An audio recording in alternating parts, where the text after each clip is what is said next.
Marston, how are you? Good, Miss McFarland. How are you? I'm well. Would you mind riding with me to Armadillo? I've got to get some supplies and I could do with the company. Of course. You can take the reins. It wouldn't do for a terrifying bounty hunter such as yourself to be seen driven around by a woman. Hop on up, Mr. Marston.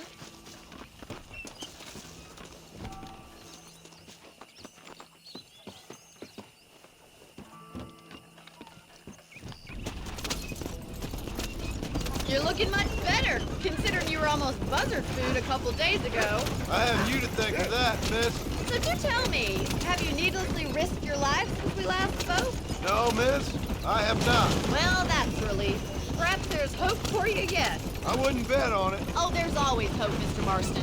You can't be a rancher in this kind of country if you don't believe that. An admirable attitude, miss. I suppose so. I can't think of any other way to stay sane, to be frank. Can we try to stay on the road?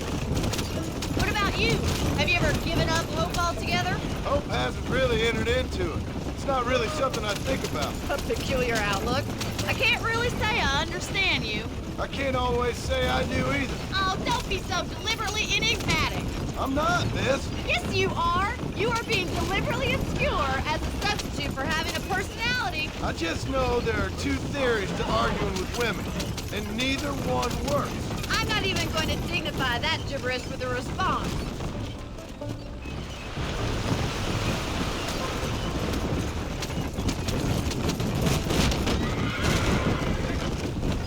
I think it's kind of funny I found you dying on the side of the road and now you're driving me into town. You have a strange sense of humor. Well, you must admit, it's an unusual start to a friendship. I didn't realize we were friends, Miss McFarland. Oh, please. Now who's being funny? Listen, I know that business with Williamson is your business, but I don't know. You've been good to us, and I don't think you're a bad man. A little stupid, perhaps, but not rotten.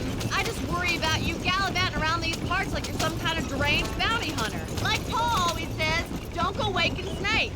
I appreciate your concern for us lesser mortals, Miss McFarland. I really do. And if there was any other way out, I'd take it. I can assure you of that.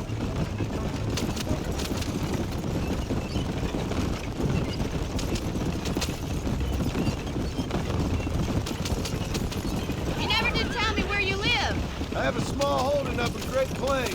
A farmer? Yeah, and I'm the Queen of England.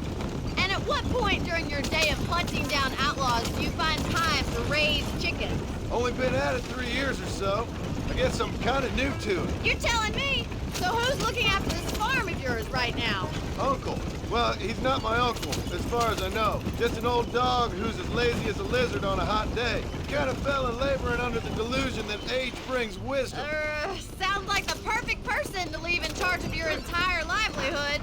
We go way back, and I didn't have a lot of choice. I'd be getting back there if I was you. That's what I'm trying to do, miss. So this is Armadillo. Manhattan it is not, but it does okay for us.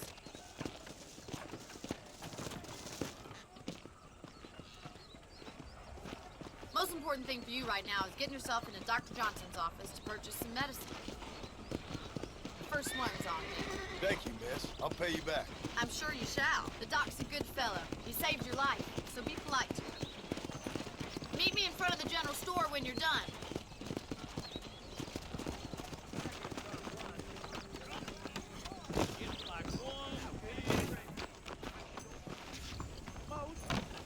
Just finished helping a patient.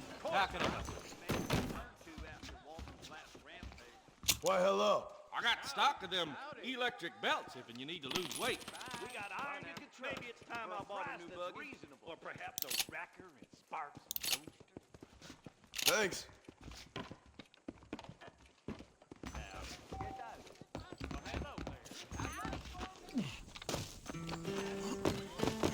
If those cows don't start eating, Well, thanks for driving me. It was nice to be able to enjoy the view for once, and a little company never hurts now and again.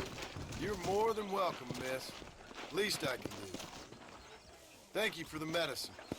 Why don't you have a look around Armadillo? You can always take a stagecoach back to the ranch later. I might just do that. Travel safely, miss. Try not to get yourself shot. I won't be around to save you this time.